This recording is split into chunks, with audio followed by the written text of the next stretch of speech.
In the winter of 1876, deep in the isolated mountains of Montana Territory, a German doctor named Theodor Brennan made a discovery that would haunt him for the rest of his life. Inside a remote cabin, 23 miles from the nearest settlement, he found medical records that documented 5 generations of deliberate inbreeding within a single Irish family. But that wasn't the most disturbing part. Hidden beneath floorboards wrapped in oiled cloth were the preserved remains of 7 infants, all bearing identical deformities that marked them as unworthy of life according to their own parents. The Donnelly family had been practicing selective infanticide for over a century, eliminating any child born with visible genetic defects to maintain their carefully constructed facade of normalcy. What Dr. Brennan discovered next would challenge everything the medical community believed about heredity, family bonds, and the lengths people would go to protect their bloodline's dark secrets. The evidence he uncovered suggested that this wasn't an isolated case of frontier madness, but part of a deliberate genetic experiment that had been refined and perfected across generations, spanning 2 continents and nearly 100 years of carefully concealed family practices. Before we continue with the story of the Donnelly family and their horrific genetic legacy, make sure to subscribe to our channel and hit that notification bell. Also, let us know in the comments what state or city you're listening from. We love hearing from our community of mystery enthusiasts worldwide. Your engagement helps us bring you more stories like this one. Stories that reveal the darkest corners of American history. The story Dr. Brennan would later document in his private journals began not in Montana's unforgiving wilderness, but in the rolling green hills of County Cork, Ireland, where the Donnelly bloodline first took its twisted turn toward genetic catastrophe during the harsh winter of 1798. The Montana Territory of 1874 represented the very edge of American civilization, a land where federal authority existed more in theory than practice. Helena, the territorial capital, boasted barely 8,000 souls clustered around the mining operations that had sparked the region's growth. The surrounding mountains held only scattered mining camps, isolated homesteads, and native tribes still actively resisting the encroachment of white settlers. It was a landscape carved by violence and shaped by desperation, where families could disappear for months without anyone asking questions, where the harsh winters claimed lives regularly, and where the territorial government's reach extended only as far as its scattered deputies could ride through treacherous mountain passes. The gold rush that had initially drawn settlers to Montana was beginning to wane by 1874, leaving behind abandoned claims and desperate men willing to try anything for survival. Supply lines stretched thin across hundreds of miles of wilderness, making even basic necessities scarce and expensive. Medical care was virtually non-existent outside Helena, and even there, it consisted mainly of army surgeons and self-taught frontier doctors, whose knowledge was limited to treating gunshot wounds and setting broken bones.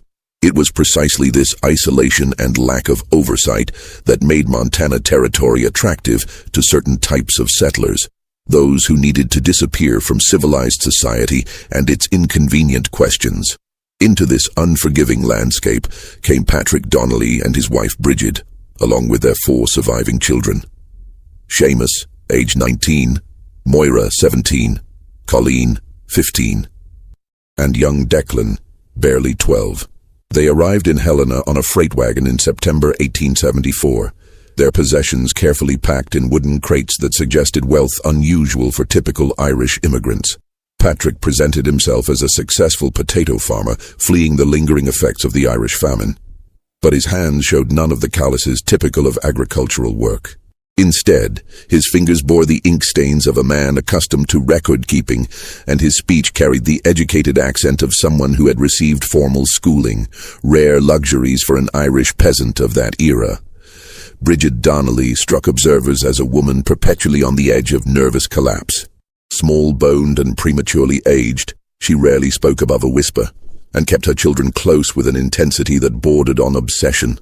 Local merchants noted that she paid for supplies exclusively in gold coins, counting each one multiple times before reluctantly parting with it. Her eyes held a haunted quality that suggested she had witnessed horrors that went far beyond the typical hardships of frontier life. What the Territorial Land Office didn't know was that the Donnellys carried elaborately falsified papers from New York, claiming residence in Brooklyn for 3 years prior to their westward journey. The documents were expertly forged, complete with fake employment records and fabricated references that would have fooled all but the most thorough investigation. In reality, they had never lived in New York. They had fled directly from Ireland after a scandal that had shaken their rural community to its core, a scandal that involved the local parish priest discovering what he called an abomination against God and nature within their extended family. Father Michael O'Sullivan, a man known for his discretion regarding parishioners' private struggles, had become so horrified by what he discovered about the Donnelly family practices that he threatened immediate excommunication and exposure to British authorities. The priest's usually steady hand had trembled as he wrote his final warning to Patrick Donnelly. "What you have done in the name of bloodline purity is a sin that cries out to heaven for vengeance. Leave this parish immediately, or I will ensure that every soul in County Cork knows the true nature of your family's abominations." Patrick had purchased 160 acres of remote mountain land from the territorial government, paying in gold coins that raised no suspicions in a territory where such currency was common among former miners and prospectors. The land sat in a narrow valley between two steep ridges, accessible only by a treacherous mountain trail that became completely impassable during the worst winter months. The isolation was so complete that smoke from their cabin chimney couldn't be seen from any neighboring homestead, and the nearest water source, a spring-fed creek, flowed only during the brief summer months before freezing solid for nearly half the year. The location was perfect for a family that desperately needed to hide from the world, but it also presented challenges that would test even their carefully planned survival strategies. The growing season at that altitude lasted barely 4 months, requiring intensive agricultural knowledge to produce enough food for winter survival.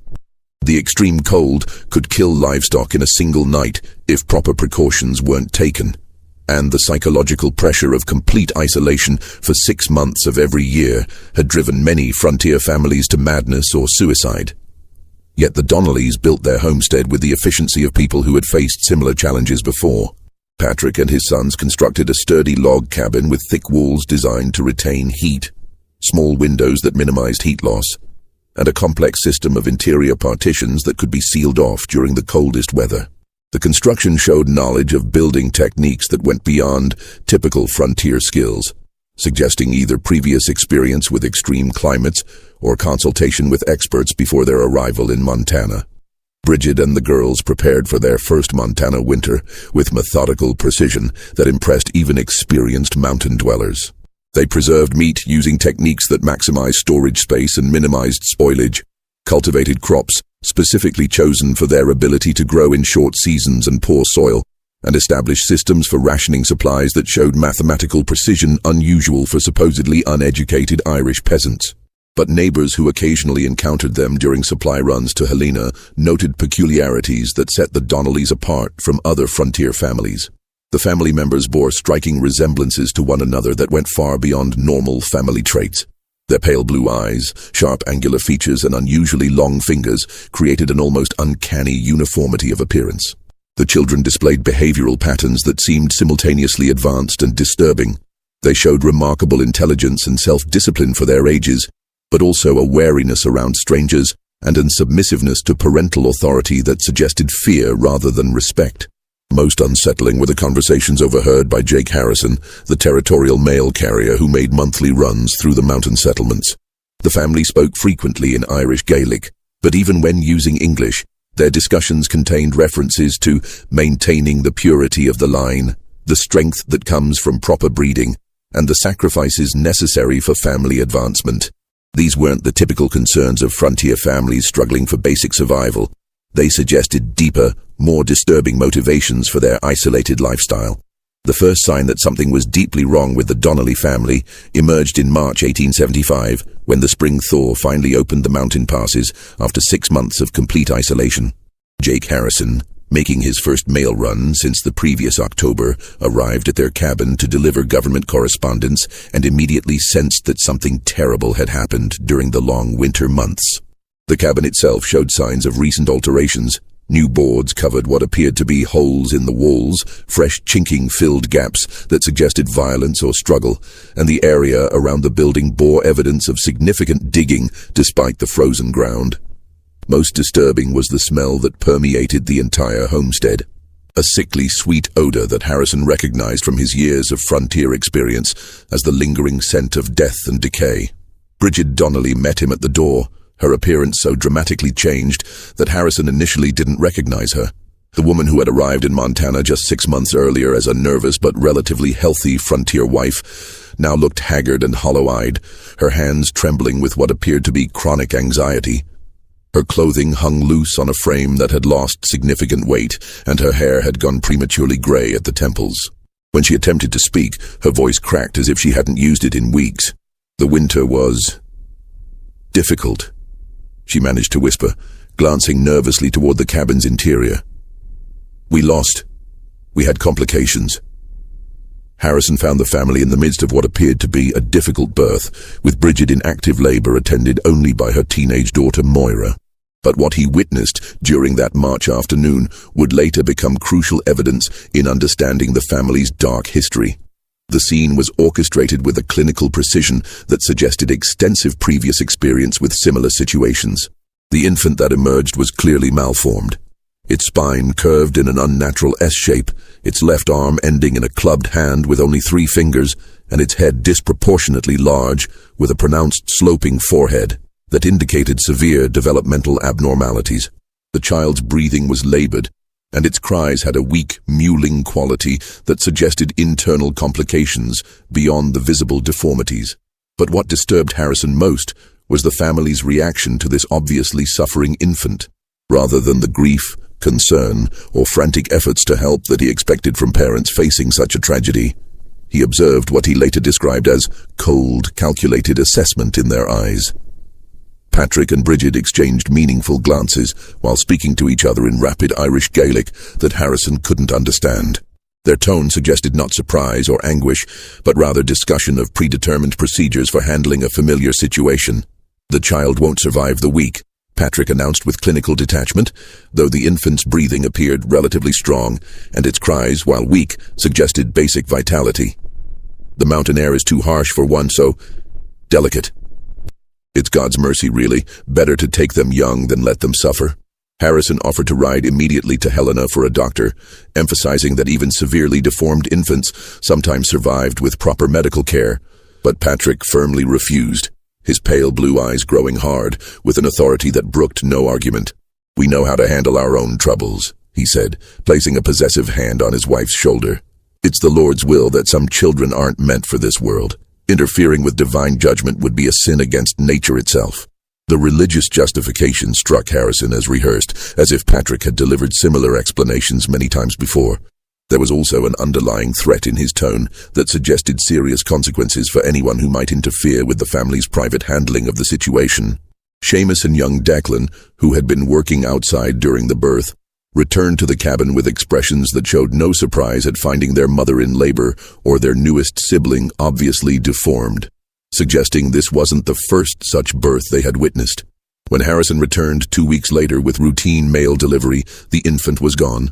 Bridget met him at the door with red-rimmed but completely dry eyes, the look of someone who had exhausted their capacity for grief rather than someone experiencing fresh loss. "Lost the baby 3 days after you left," she reported in a voice devoid of emotion. "Buried him behind the cabin next to the others. The weak don't survive out here, and it's better that way." Her phrase, "next to the others," sent chills through Harrison's spine. Behind the cabin, he now noticed for the first time, stood a row of small wooden crosses marking fresh-turned earth. He counted 4 graves, all too small for adult burials, all marked with crude dates spanning the past 8 months. The implications were staggering. The Donnellys had lost multiple infants during their first year in Montana, losses that had never been reported to territorial authorities as required by law. The graves themselves looked wrong to Harrison's experienced eye. The dirt was disturbed in a pattern that suggested hasty, panicked work rather than the careful burial of beloved children. The crosses were uniform in size and construction, as if made in advance rather than crafted individually for each loss, and the spacing between graves suggested systematic planning rather than random tragedy. They were arranged in a neat row that left space for additional burials. That summer, as Harrison continued his monthly mail runs, he began paying careful attention to the Donnelly family dynamics. What he observed gradually painted a picture of a household operating under rules and pressures that had nothing to do with typical frontier survival. The children moved with the careful precision of people who knew that mistakes carried severe consequences, and their interactions with each other showed patterns of communication that suggested shared knowledge of family secrets too dangerous to discuss openly. Moira and Colleen, despite being only 17 and 15, carried themselves with the knowledge and wariness of much older women. They handled domestic tasks with efficiency that went beyond normal teenage competence, but their eyes held a haunted quality that suggested they had witnessed things that fundamentally changed their understanding of family relationships. When they spoke to their parents, their voices carried a deference that seemed rooted in fear rather than respect. Seamus, the eldest son at 19, had developed a pronounced stutter that seemed to worsen whenever his father was present. He flinched at sudden movements and avoided eye contact with anyone outside the immediate family. Most disturbing was his reaction to questions about family life. He would begin to respond normally, then catch himself and fall silent, as if remembering consequences for revealing family information. Young Declan appeared the most normal of the children, but Harrison caught him once, staring at the small cemetery behind the cabin with an expression of terror rather than sadness. When asked about his deceased siblings, the boy had responded, "Sometimes babies aren't right, and Father says God doesn't want them to suffer. But sometimes I think maybe God didn't decide." The child had immediately clapped his hand over his mouth, as if realizing he had said something forbidden, and refused to speak another word during Harrison's entire visit. Most disturbing were the conversations Harrison sometimes overheard when approaching the cabin quietly through the forest. The family spoke frequently about keeping the line pure, maintaining the strength of the blood, and the sacrifices our ancestors made to preserve what matters. They used Irish phrases that Harrison couldn't translate, but the tone suggested rituals or traditions that went far beyond normal family customs. There were references to the others back home, what happened to the weak ones, and most chillingly, discussions of which children show the signs and how to handle the imperfect ones. These conversations painted a picture of a family operating according to beliefs and practices that predated their arrival in Montana by many years, possibly generations. The isolated mountain homestead wasn't just a refuge from civilization, it was a carefully chosen location where the family could continue traditions that would be impossible to maintain under the scrutiny of normal community life. As 1875 progressed into its harsh winter months, the Donnelly family's isolation became complete once again. Snow blocked the mountain passes from November through March, cutting them off entirely from the outside world for the second time since their arrival in Montana territory. But it was during this second period of isolation that the true nature of their genetic legacy began to manifest in ways that would eventually draw the attention of territorial authorities and shock even the frontier's hardened residents. Dr. Theodore Brennan, the territorial physician who would later investigate the family, had arrived in Helena in October 1875, carrying with him medical texts and knowledge that represented the cutting edge of hereditary science. A graduate of the University of Vienna, with additional training in Berlin and Edinburgh, Brennan had studied under physicians who were just beginning to understand the mechanisms of genetic inheritance. His medical library contained works by Francis Galton and other pioneers of what would later become known as genetics, giving him knowledge that wouldn't become common medical understanding for decades to come. Brennan had come to Montana territory not for adventure or profit, but to escape a professional scandal in Europe.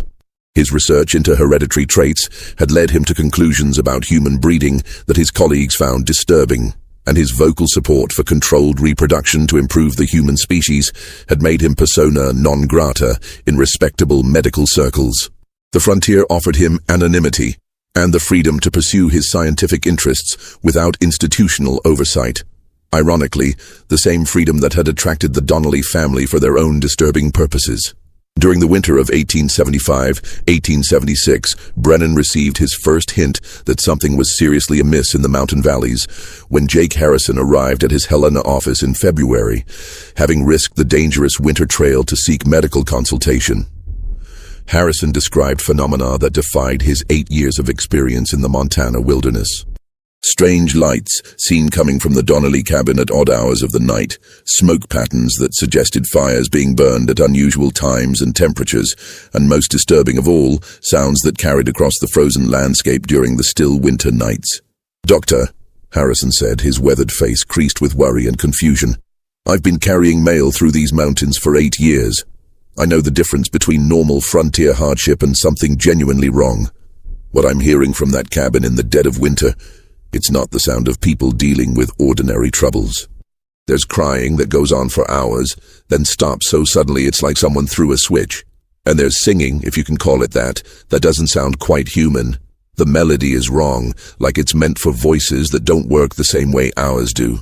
Harrison also reported visual phenomena that troubled his practical frontier sensibilities. The Donnelly cabin showed lights burning at times when fuel conservation should have been critical for winter survival. The patterns of illumination suggested activities requiring sustained light during the darkest hours of night, activities that didn't match normal family routines. Most disturbing were the occasions when Harrison glimpsed figures moving outside the cabin during blizzard conditions that should have made outdoor activity impossible. Figures that seemed unusually tall or moved with gaits that didn't look entirely human in the shifting snow and shadows. Brennan's medical instincts were immediately aroused by Harrison's descriptions, but the winter weather made any journey to the Donnelly homestead absolutely impossible. The mountain passes were blocked by snow depths that made travel suicidal, and even if he could have reached the cabin, winter emergency visits were typically requested only for life-threatening situations that couldn't wait for spring. The Donnelly family had never requested medical assistance despite the obvious health problems Harrison had described. Instead of attempting a dangerous winter journey, Brennan began researching Irish immigration records and territorial archives, looking for any available information about the family's background and previous medical history.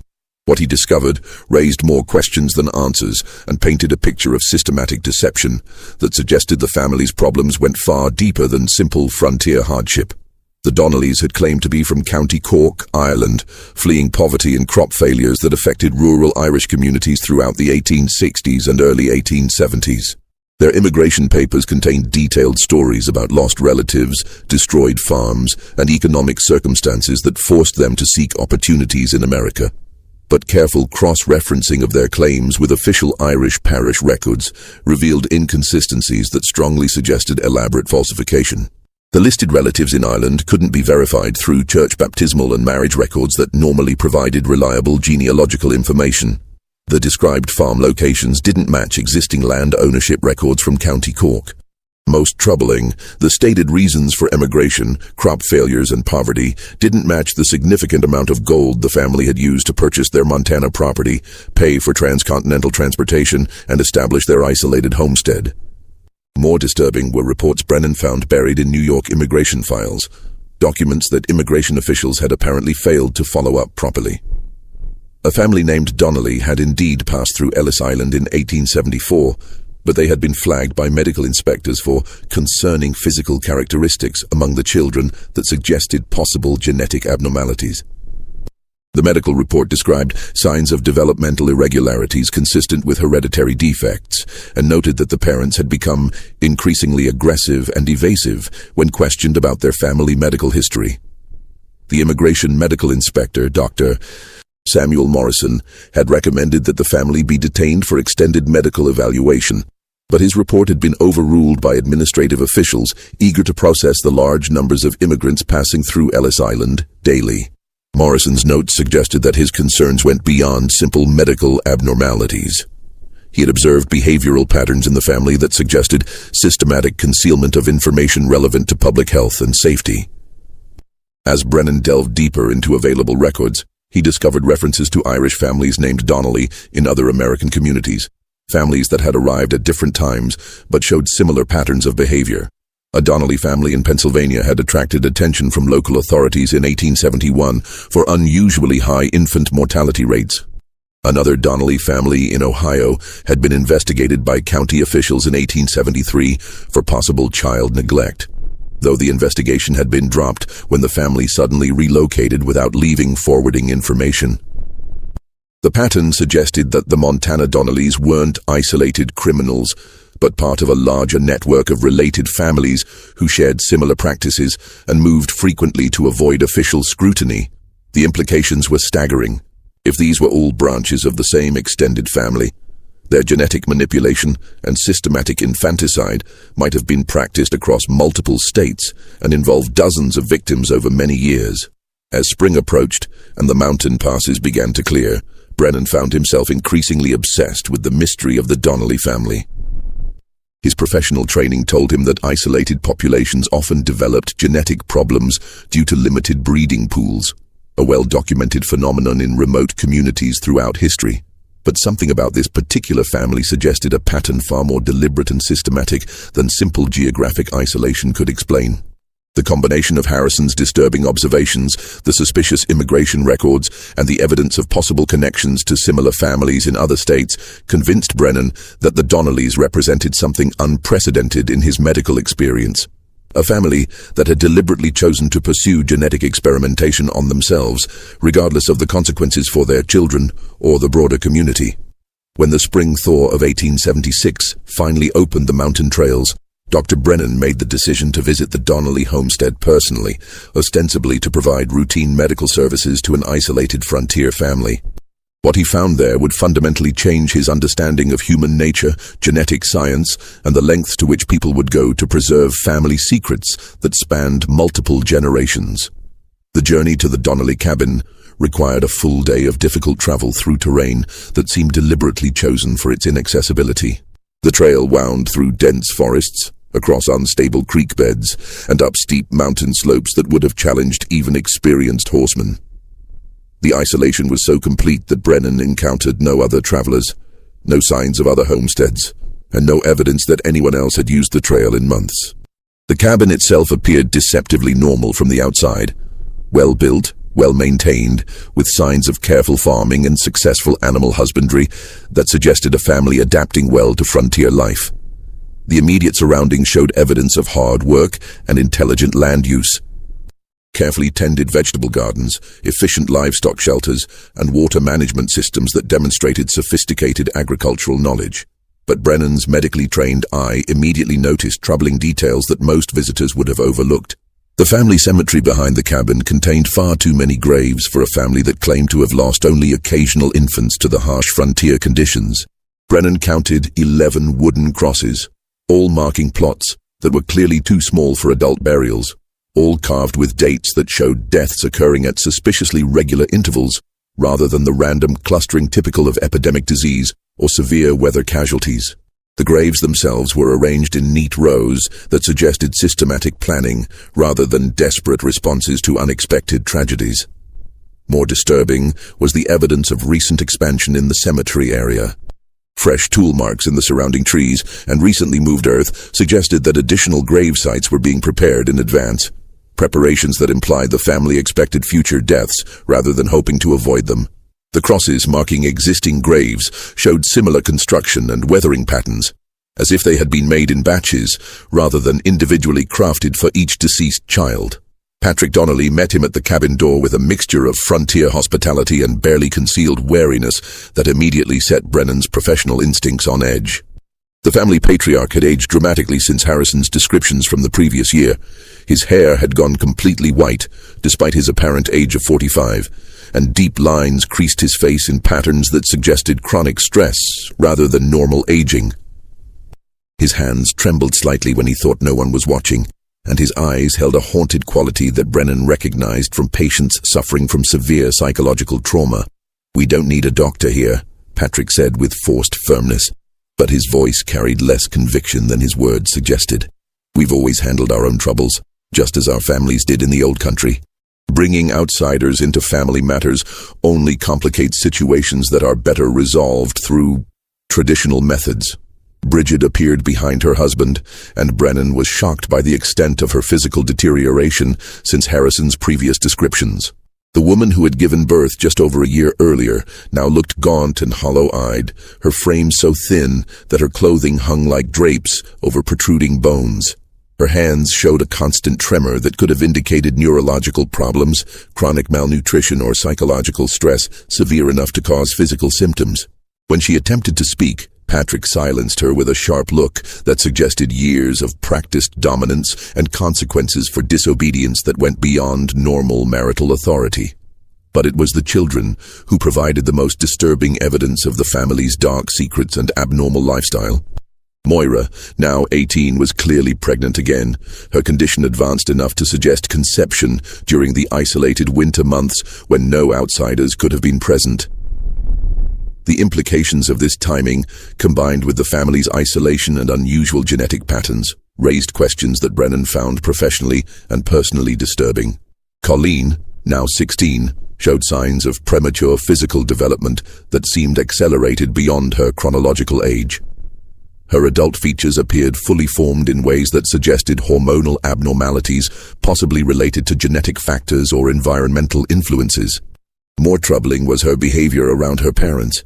She displayed a combination of maturity and submissiveness that suggested experiences inappropriate for someone her age.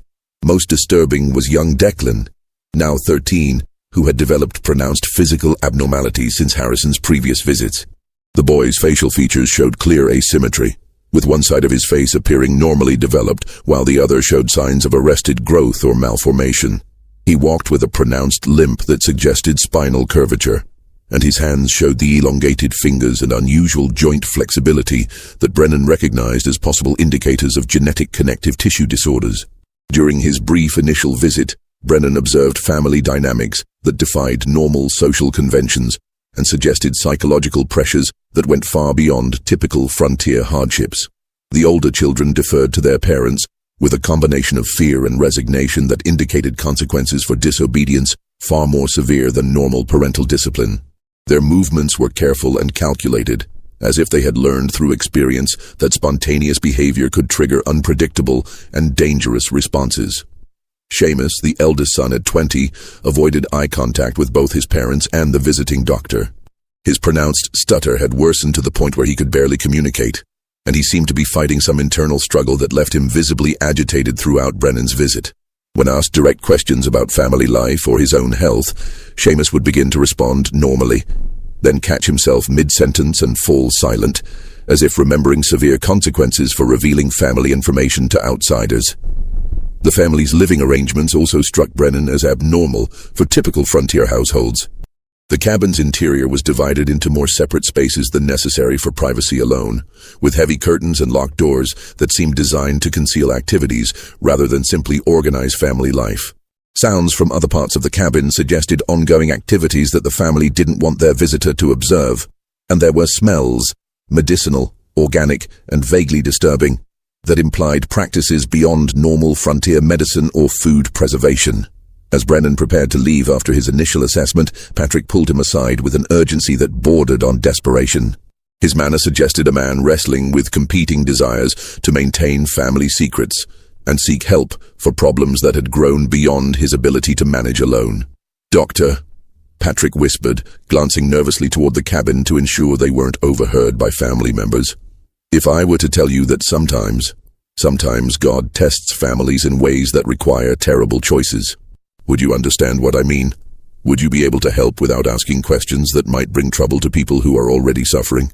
Before Brennan could formulate a response, Patrick continued with increasing agitation. "Our bloodline carries great strength, but it also carries complications. We've learned to manage these complications through methods that our fathers and grandfathers developed over many generations.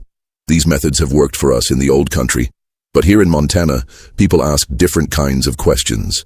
They expect things that we cannot provide without revealing practices that wouldn't be understood by those who don't share our particular burdens."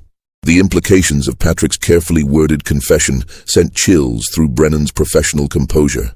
He was beginning to understand that the Donnelly family's isolation wasn't just about avoiding social scrutiny for unusual behavior.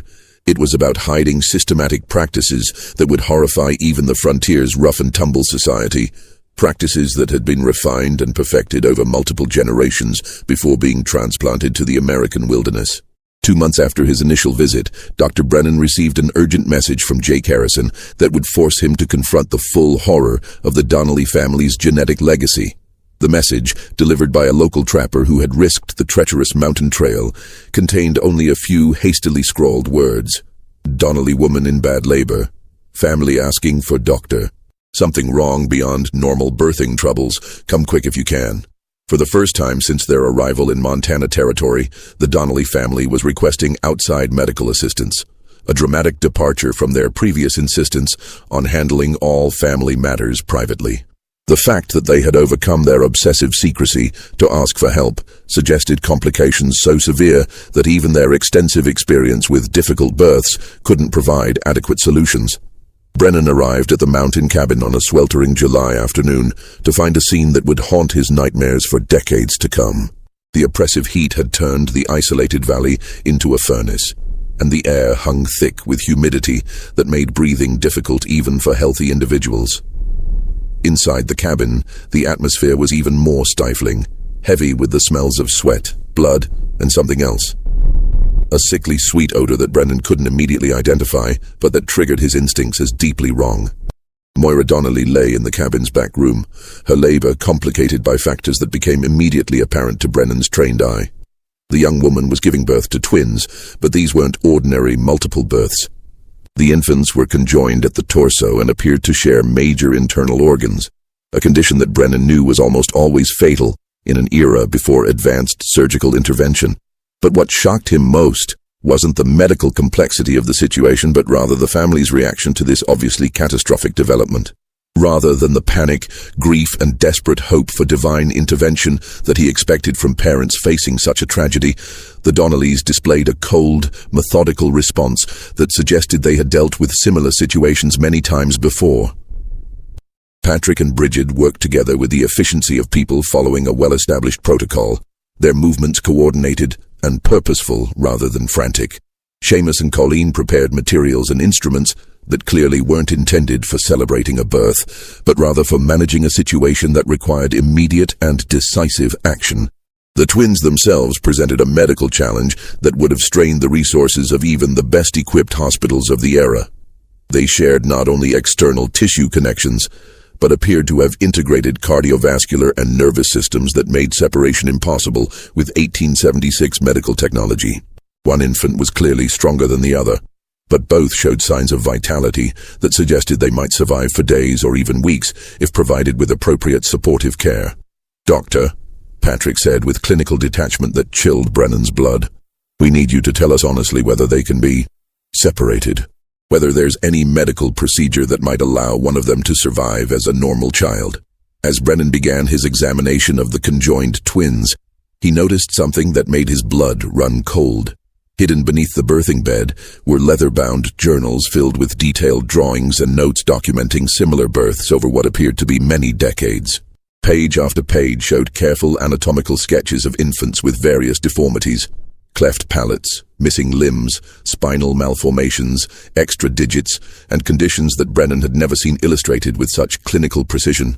Each drawing was annotated with notes in Irish Gaelic and English, dated entries that spanned several decades and multiple geographic locations. Some entries included detailed descriptions of remedial measures taken to address these genetic complications, using terminology that suggested medical knowledge far beyond what typical frontier families would possess. The dates and locations of the documented births created a pattern that traced the family's movements across Ireland and America over more than 50 years. Most disturbing were the detailed anatomical studies that accompanied each birth record. The illustrations showed not just the external deformities, but also speculative internal anatomy, potential survival prospects, and what the notes euphemistically called quality of life assessments.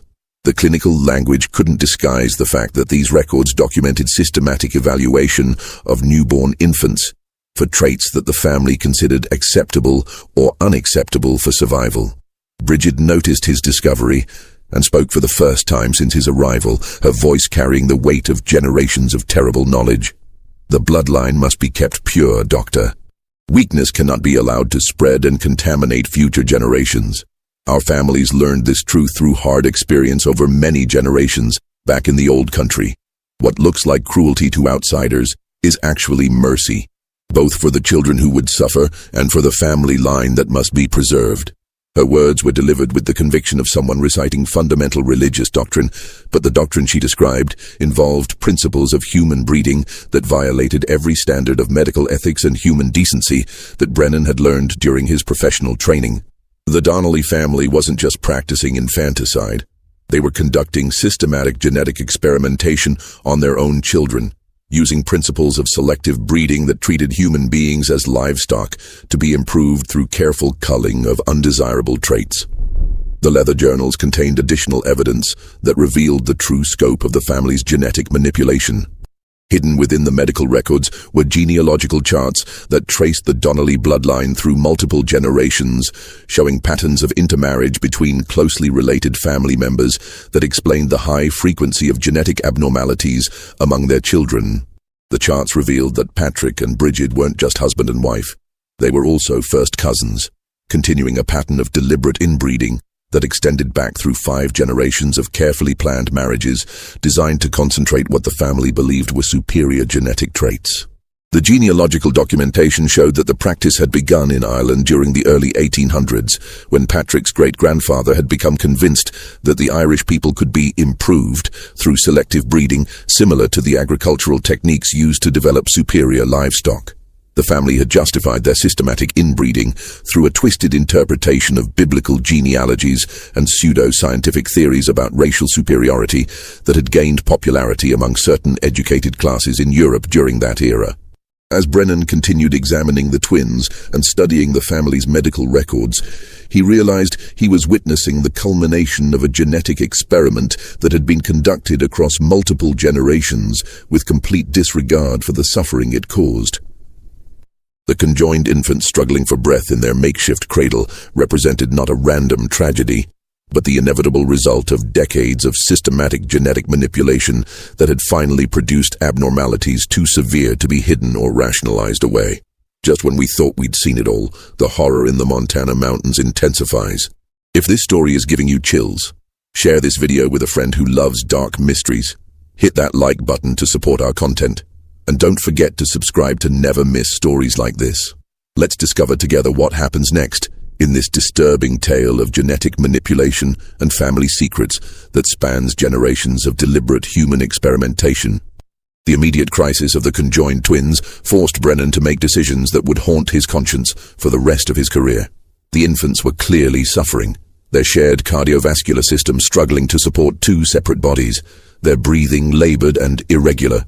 Medical intervention was impossible with the primitive equipment available in the isolated mountain cabin, but allowing them to suffer without attempting some form of relief violated every principle of medical ethics that Brennan had sworn to uphold. As doctor, Brennan studied the hidden journals through the night while the conjoined twins fought for their lives. The true scope of the Donnelly family's genetic manipulation became terrifyingly clear. The records documented not just 5 generations of selective breeding and systematic infanticide, but a comprehensive program of human experimentation that had been practiced with scientific precision for over a century. The oldest entries, written in faded brown ink and archaic Irish script, described how the original Donnelly patriarch, Fergus Donnelly, had begun the practice in County Cork during the 1790s after consulting with what the journal called learned men who understood the science of bloodlines and the improvement of human stock. These early entries revealed that Fergus had been influenced by agricultural breeding theories that were becoming popular among progressive farmers of the era. Men who had achieved remarkable success in developing superior breeds of cattle, horses, and sheep through careful selection and controlled mating. Fergus had become convinced that the same principles could be applied to human reproduction to create what he termed a perfected Irish bloodline that would be superior in intelligence, physical strength, and moral character to the degraded peasant stock that he believed had been weakened by centuries of British oppression and poverty. His initial experiments involved arranging marriages between his own children and their first cousins, justified through careful study of biblical genealogies that seemed to support the practice of close intermarriage within family groups. The early results had seemed to support Fergus's theories. The first generation of deliberately inbred children showed unusual intelligence, striking physical beauty, and what the family interpreted as evidence of genetic superiority. But the records also revealed that even in the first generation, there had been births of severely deformed infants that were quietly eliminated through what the journal euphemistically called merciful release from earthly suffering. As the generations progressed, the genetic experimentation became increasingly systematic and scientifically sophisticated. Each subsequent patriarch had refined the breeding program, introducing new selection criteria and developing increasingly elaborate justifications for eliminating children who failed to meet the family's evolving standards of genetic acceptability. The journals contained detailed discussions of traits considered desirable: pale blue eyes, angular facial features, unusual height, mathematical aptitude, and traits that warranted immediate elimination: visible physical deformities, mental retardation, and what the family termed behavioral irregularities. But the most disturbing revelation came when Brennan discovered a section of the journal dedicated to what was called the Enhancement Protocol. The entries described systematic attempts to accelerate the concentration of desired traits through increasingly close breeding relationships. Patrick's generation represented the culmination of this process. He and Bridget were not just first cousins, but the products of 4 previous generations of deliberate inbreeding designed to maximize the expression of what the family considered superior genetic characteristics. The protocol had achieved its intended results in some respects. The surviving Donnelly family members did indeed show remarkable intelligence, striking physical uniformity, and certain capabilities that set them apart from typical frontier families. But the genetic cost had been catastrophic. The high frequency of severe birth defects, the obvious mental health problems affecting the older children, and the progressive deterioration of the parents all indicated that the family's genetic experiment had reached a point of crisis that threatened their survival as a viable breeding population. "My great-grandfather believed he was creating a superior race," Patrick confessed as Brennan confronted him with the evidence from the journals. He studied the breeding methods used by the finest horse and cattle breeders in Ireland. Men who had created animals of exceptional quality through careful selection and controlled mating. He believed that the Irish people had been degraded by centuries of poverty and oppression, and that only through deliberate improvement of our bloodlines could we reclaim our rightful position as a superior people. Patrick's voice carried a mixture of pride and growing doubt as he continued. "For 4 generations the method seemed to work. Our family produced children of exceptional intelligence and beauty. Men and women who could have been leaders and innovators if the world had been ready to recognize our superiority. But the cost has been terrible. So many children born wrong. So many who had to be released from lives that would have brought nothing but suffering to themselves and shame to the family line." The genetic reality that Brennan understood from his advanced medical training painted a far different picture than the family's eugenic fantasies. The Donnelly bloodline hadn't been purified and improved through selective breeding. It had been systematically destroyed through the accumulation of recessive genetic traits that produced increasingly severe abnormalities with each generation. The children who survived to adulthood carried hidden genetic damage that would inevitably be expressed in their own offspring, creating a downward spiral of genetic deterioration that could only end in the complete extinction of the family line. The conjoined twins, struggling for breath in their makeshift cradle, represented the ultimate failure of the Donnelly genetic experiment. 5 generations of deliberate inbreeding had not created superior human beings. It had produced increasingly severe deformities that could no longer be hidden, rationalized, or eliminated without arousing the suspicions of a society that was becoming less tolerant of isolated family practices that violated accepted moral and legal standards. As Brennan watched Patrick and Bridget prepare to carry out what they clearly saw as another necessary elimination of genetically unacceptable offspring, he realized he was witnessing the culmination of America's first systematic experiment in human eugenics, an experiment that had been conducted in secret for over a century, leaving a trail of murdered infants and psychologically destroyed family members across 2 continents. The immediate confrontation over the fate of the conjoined twins became a battle not just for the lives of 2 suffering infants, but for the soul of a family that had lost all sense of human decency in pursuit of genetic perfection that existed only in their own twisted imagination. The confrontation between Dr. Brennan and the Donnelly family over the fate of the conjoined twins marked the end of their century-long genetic experiment and the beginning of a reckoning that would expose one of the darkest chapters in the intersection of family secrets, primitive genetic science, and the American frontier's tolerance for isolated communities operating beyond the reach of civilized oversight. Brennan's intervention, backed by his authority as territorial physician and his explicit threat to involve federal marshals if the family harmed the twins, forced the Donnellys to acknowledge that their isolated practices could no longer be sustained in an increasingly connected American society where unusual infant mortality rates and suspicious family dynamics would inevitably attract official attention that could no longer be avoided through geographic isolation alone. The twins survived only 3 days despite Brennan's best efforts to provide supportive care with the primitive medical equipment available in the remote mountain cabin. Their shared cardiovascular system proved unable to sustain life, and they died quietly during the pre-dawn hours of Brennan's 3rd day at the homestead. But their brief existence served as the final, undeniable proof of the devastating consequences of the Donnelly family's genetic manipulation. Consequences that could no longer be hidden from the outside world or rationalized through religious justifications that had become increasingly hollow with each generation of systematic inbreeding. The twins' death provided Brennan with the legal authority he needed to conduct a thorough investigation of the family's practices and medical history. His examination of the 11 small graves behind the cabin, combined with detailed study of the family's medical journals and genealogical records, revealed evidence of systematic infanticide spanning multiple generations and involving at least 23 documented cases of children who had been eliminated for various genetic defects, ranging from visible physical deformities to behavioral TO, rates that the family found unacceptable. Faced with overwhelming evidence and the threat of murder charges that could result in execution under territorial law, Patrick Donnelly finally revealed the full extent of their family history and the systematic genetic experimentation that had consumed 5 generations of his lineage. The practice had begun in Ireland during the early 1800s, when his great-grandfather Fergus had become obsessed with creating what he called a perfect Irish bloodline, through selective breeding techniques adapted from agricultural animal husbandry.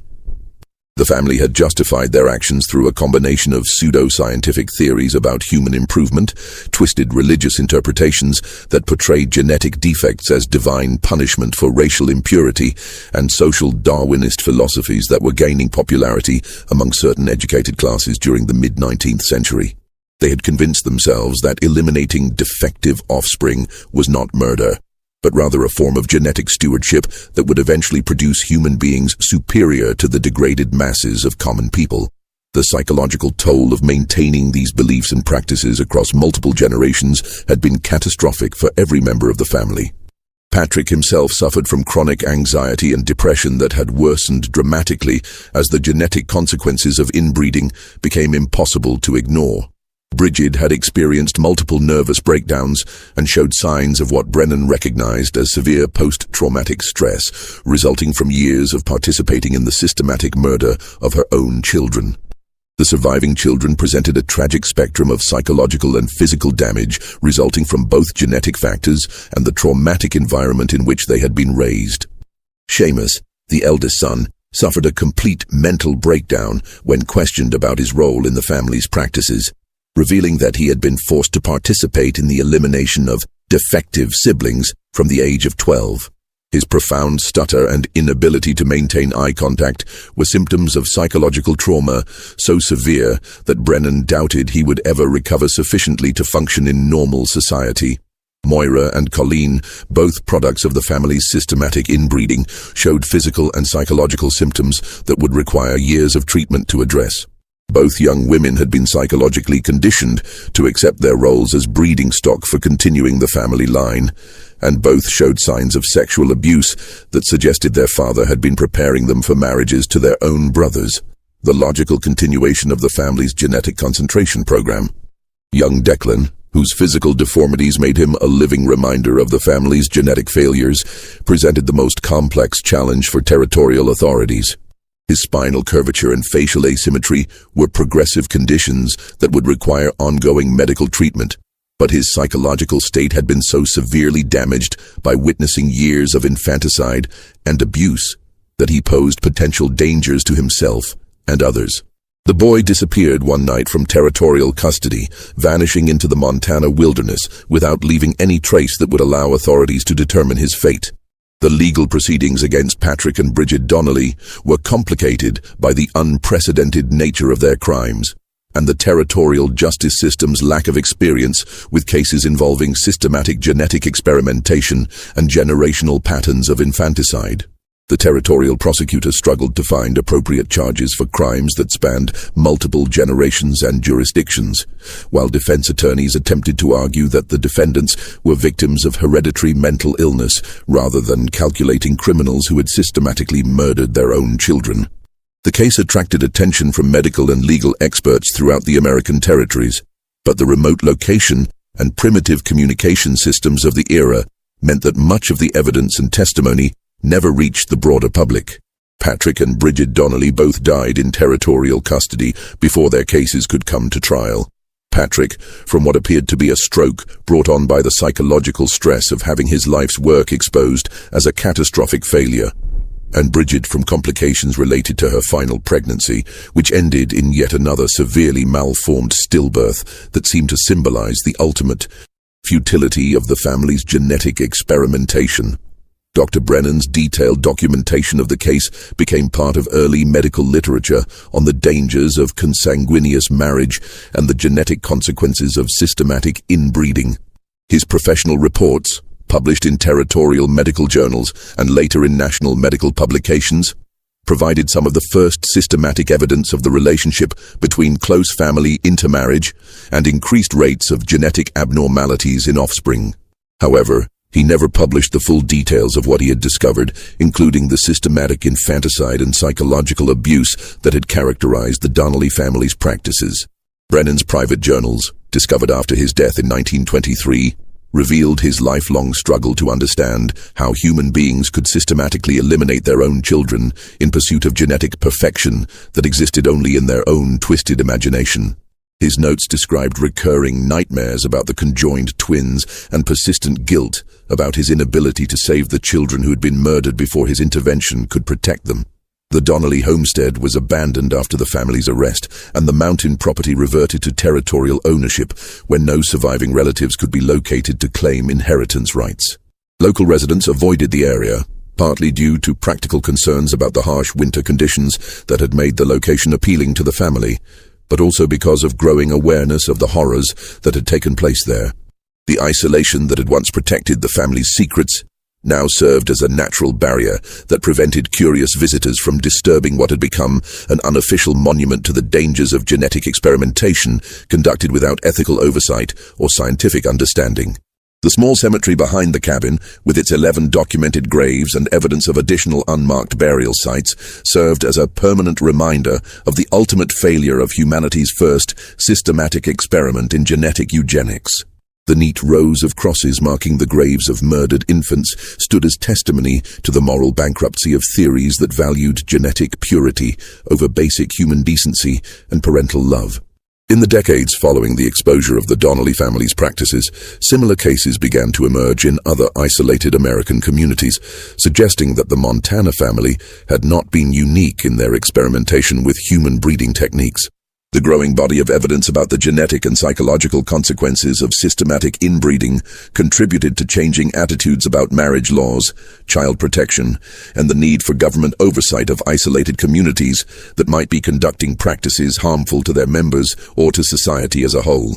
The legacy of the Donnelly family's genetic experiment extended far beyond their own tragic story. Their case provided early evidence for genetic theories that would later become fundamental to modern understanding of heredity, while their systematic infanticide practices contributed to evolving legal and ethical standards for child protection that would eventually make such family-based eugenics programs impossible to sustain in American society.